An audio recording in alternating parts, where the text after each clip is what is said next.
Hi there.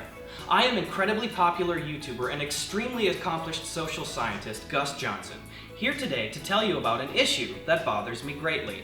Let's take a step over here. Today's issue is publicly @ing someone on Twitter, telling them to check their DMs. Now, if you've spent any amount of time on Twitter.com, both as a user or even potentially as an instigator of such thing, then I'm sure that you have noticed this problem.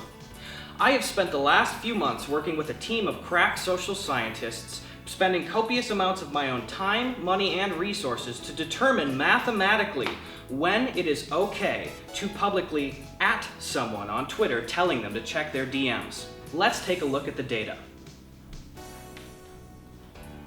Now, as you can see here, we have determined that it is okay to publicly @ someone to check their DMs roughly 0.0% of the time on Twitter.com. Now let's look at a little bit more of the in-depth data, taking a look at the negatives and the positives of doing such an act. Why don't you come on over here? Starting off with the negatives. Right off the bat, it's irritating, both as the user who is getting @ed and as a reader of the timeline.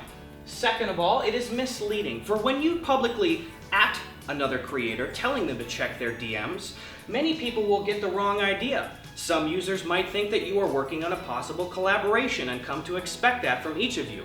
Other users might assume that you might have what is known as beef or internet problems with one another. Now third here, you are putting the other creator or user on the spot by doing this, as they will have to publicly address the communication to you or privately slink into a DM and try to resolve the issue.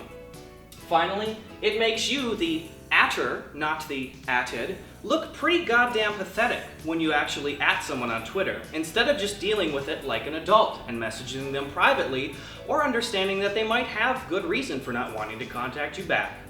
Now, let's play devil's advocate here and take a look at the positive effects of publicly @ing someone on Twitter to check their DMs.